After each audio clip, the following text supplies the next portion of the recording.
Where are you going, Holmes? Have you been invited somewhere? We have been invited, Watson. We have. Where to?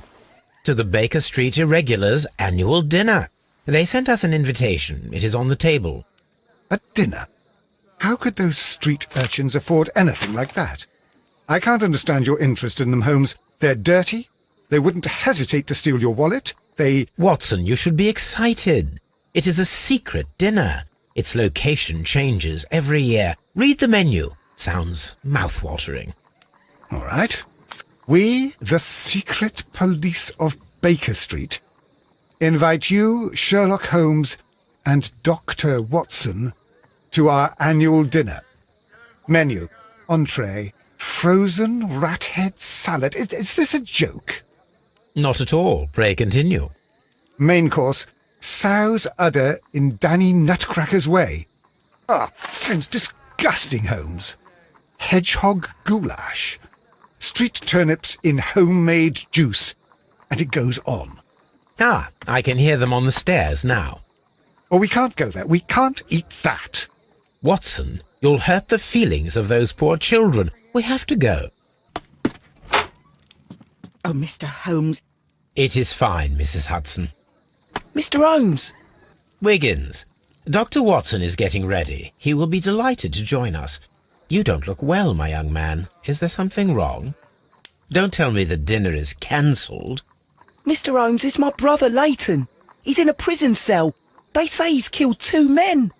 You have to help us, Mr. Holmes, 'cause I know he didn't do it. Where is he now? From what I've heard, they took him to the yard, and they gave him a good beating already. You know what they're like. They'll hang him. They won't look any further. Holmes, we have to help him.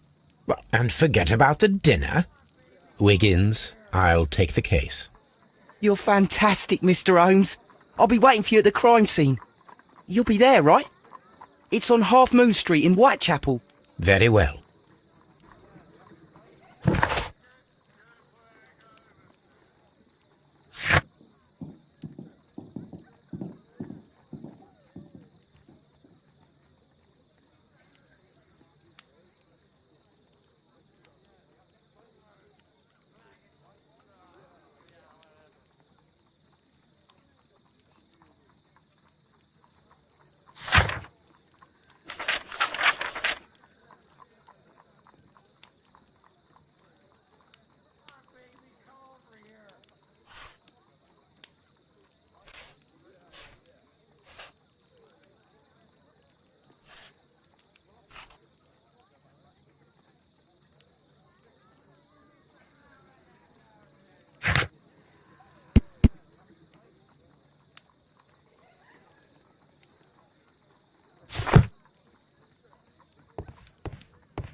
Hello, Toby.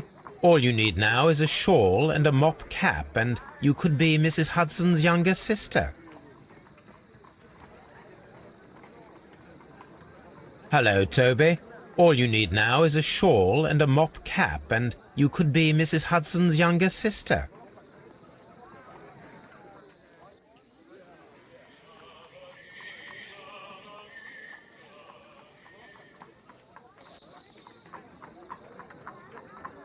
Holmes, poor little Wiggins needs our help.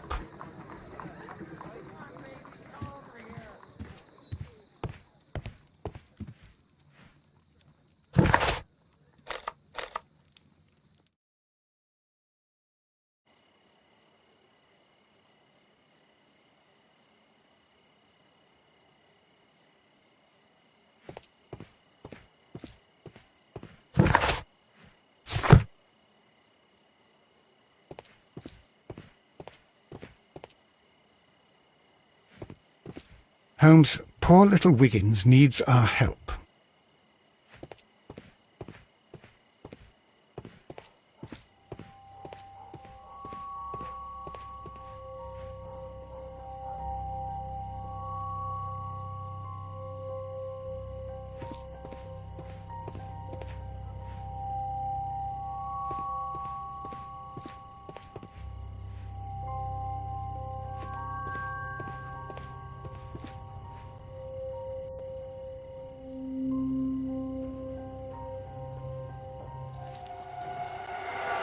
Please, gentlemen, leave the scene now.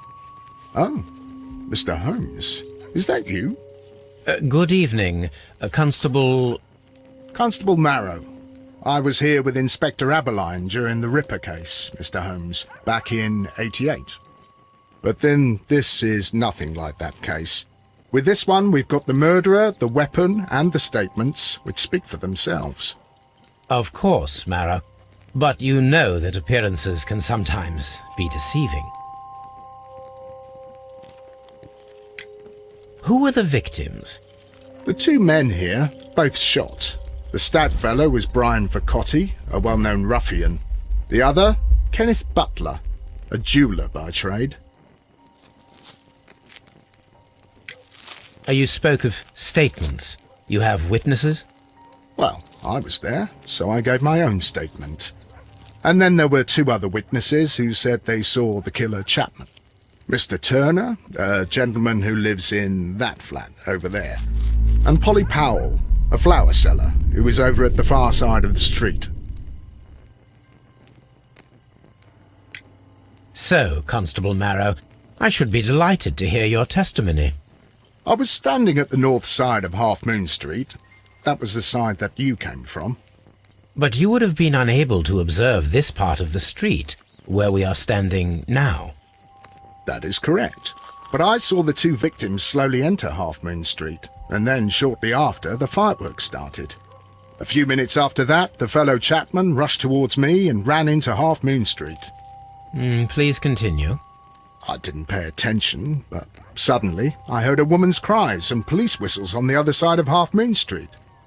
I rushed over there and I saw the two dead bodies on the ground. When I reached Whitechapel Street, I saw Leighton Chapman. He'd been caught by two police constables. Did you hear the shots? I didn't hear any shots. The fireworks were all over the sky. They were so loud I couldn't hear anything else. What were the fireworks in honour of, Constable? Well, today's Queen Victoria's birthday, Mr. Holmes. Ah, yes, I appear to have lost track of the days. It is May now, of course. Constable Marrow, what else caught your attention while you were running through Half Moon Street? I saw nothing but rats, and I took the time to light every corner with my lamp. Did you happen to look up at Mr. Turner's window when you were on Half Moon Street at that time? Yes, I saw that the window was open, but no one was there. It was dark in the room. Constable, your statements have been of great value to me.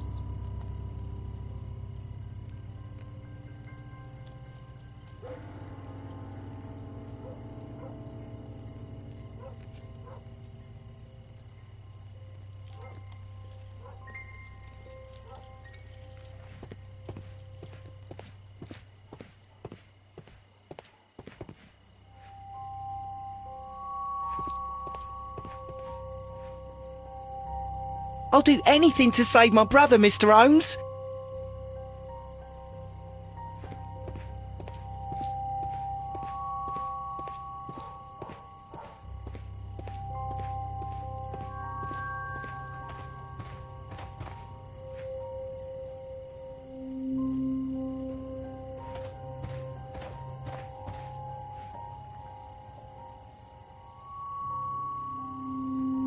Mrs. Powell?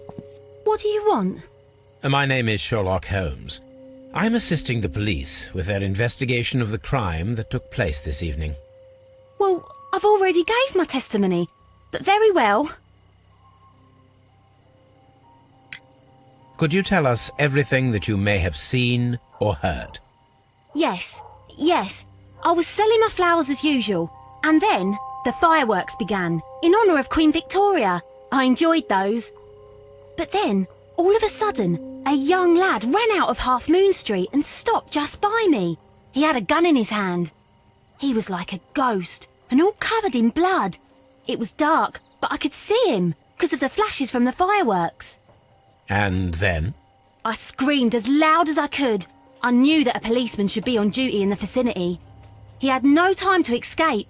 2 constables got him. Then another constable came out from the very same street, and I heard him talking of a horrible murder. Mrs. Powell, did you hear the gunshots? I'm not sure. You know, what with the fireworks? Did you see anyone else leaving Half Moon Street, prior to or at the time of the crime? No, sir, I did not.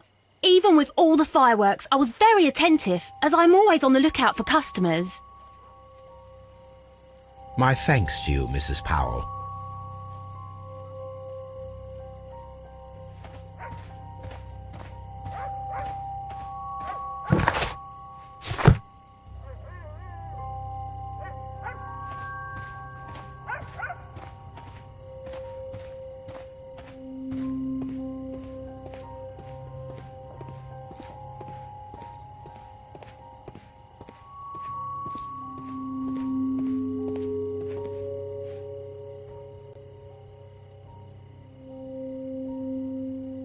Good evening, Mr. Turner. I heard Constable Marrow reply to you as Mr. Holmes. Are you that detective gentleman? I've heard of you. And well, I know things about this evening. Excellent. Might we hear your story?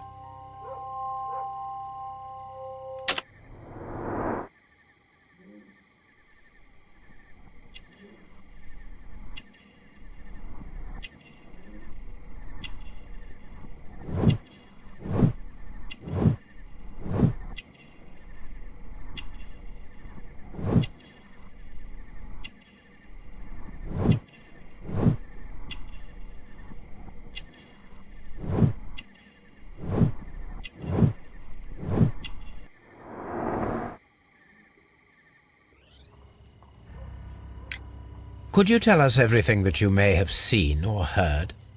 I was already in bed when the fireworks started. A few moments after, I clearly heard 2 gunshots from outside. Please continue. I quickly got up and I grabbed a lamp from my nightstand and I rushed towards the window. I looked down and I saw 2 bodies. And there was a man with a gun who was standing nearby. Where exactly? Well, near this body.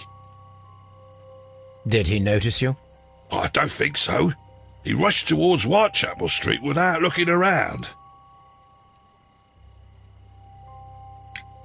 Mr. Turner, did you see anyone else in the street? No, I saw no one but that man, the murderer, the fellow they caught. Were the 2 shots you heard consecutive? Yes, there was a very short pause between them, and they sounded different somehow. It seemed to me that the second shot was louder than the first. That is an interesting comment. Mr. Turner, what were your actions after you stepped up to the window? I was afraid that the man with a gun might return, so I stayed close to the window, till I saw the policeman coming in the Half Moon from Whitechapel. Then I walked out to tell them everything I saw. You have helped us a great deal, Mr. Turner.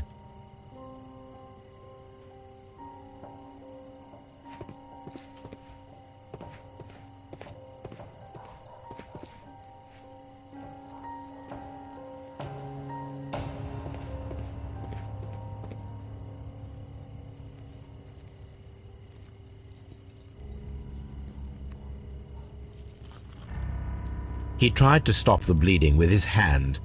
Death was not instant.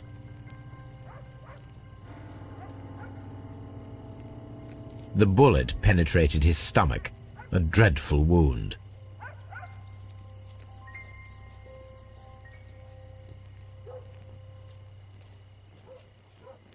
Brian Vercotti suffered greatly. What a terrible way to die.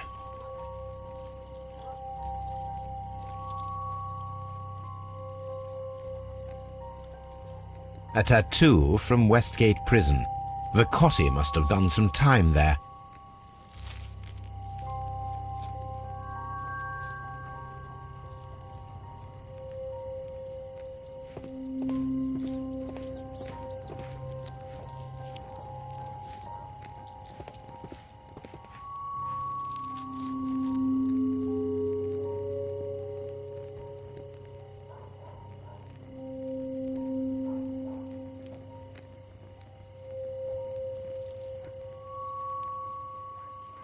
The bullet struck his head. This man didn't stand a chance.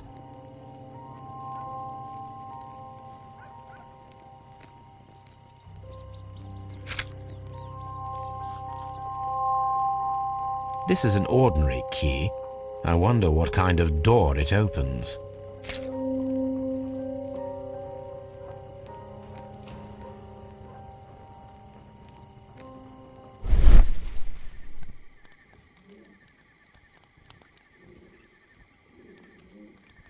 A piece of wood that has stuck between the cobblestones. Let us take a closer look.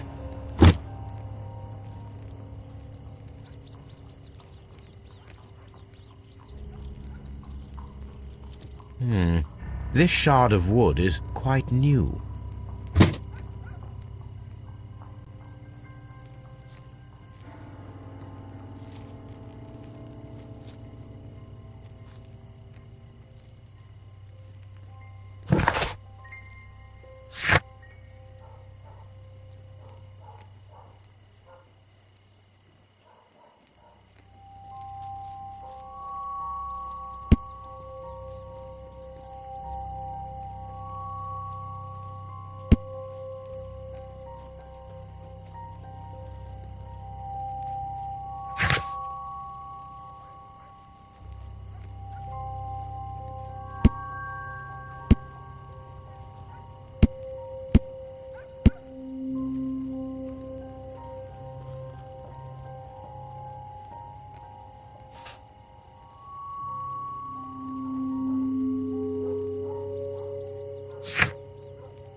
Mr. Turner, you have stated that you remained close by your window after the crime, is that correct?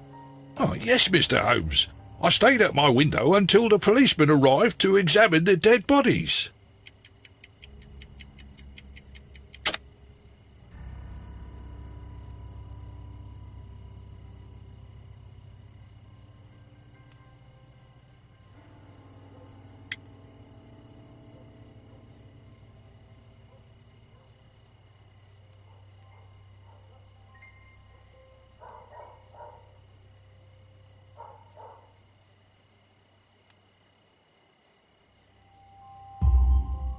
That is very interesting, Mr. Turner. Constable Marrow stated that he did not see anyone at the window when he was running through Half Moon Street. Well, I think Constable Marrow and me, we might have been distracted by the whistles and shouts coming from Whitechapel. We could have missed each other somehow. You understand what I mean? It was a bit of a stressful moment, to tell you the truth, sir. Allow me to form my own theories, Mr. Turner. Would you mind showing me the view that you had from your window? Not at all, Mr. Holmes. Please, follow me. Mr. Turner appears to live very modestly.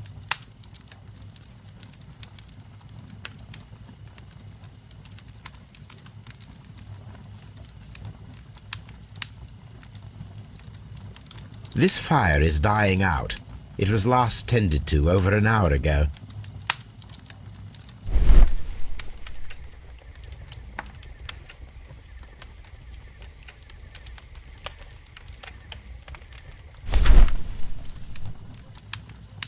The papers are almost entirely burned. I am unable to see what's written here.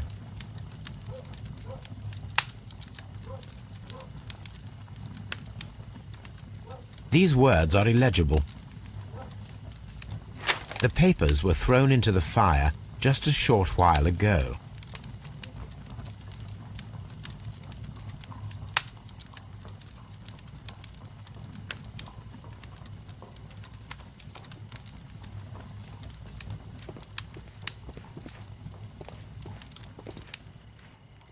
Mr. Turner was roused from his bed by the sound of gunshots.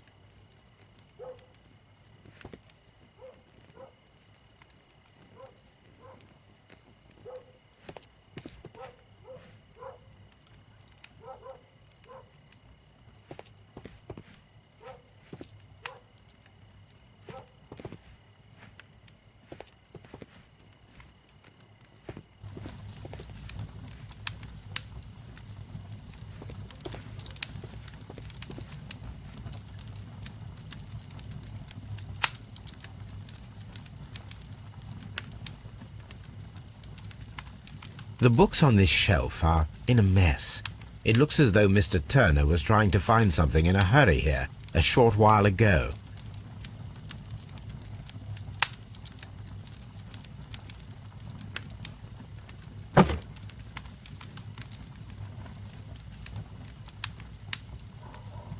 This walking stick is broken.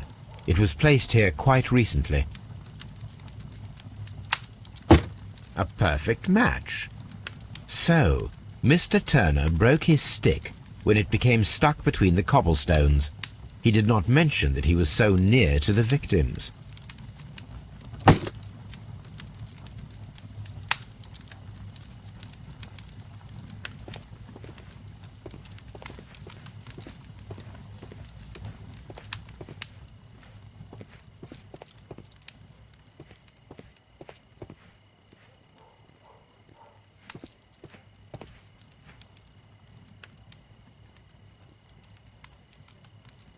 This kitchen knife is quite sharp.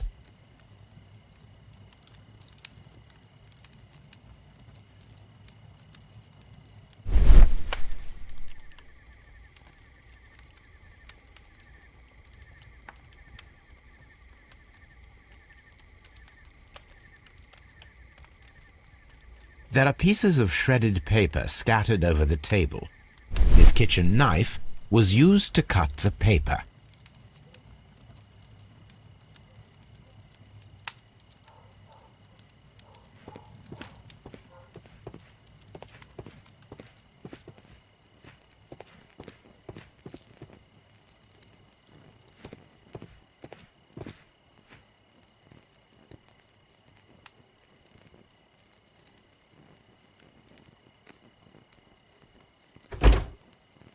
so. That's the view Mr. Turner had when he opened the window. The dead body of Kenneth Butler. Brian Vercotti's contorted corpse. Mr. Turner had a perfect view of the crime scene. He saw the bodies clearly, and Leighton Chapman standing over them.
So Mr. Turner used a book to hide an object that he found on Kenneth Butler's body. The question is, What did he find?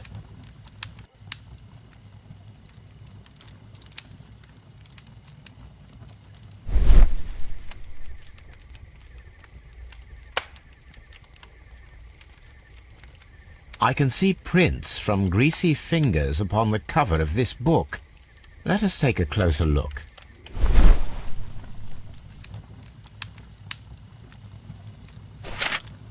Well now, what a find! A precious jewel, concealed inside a book.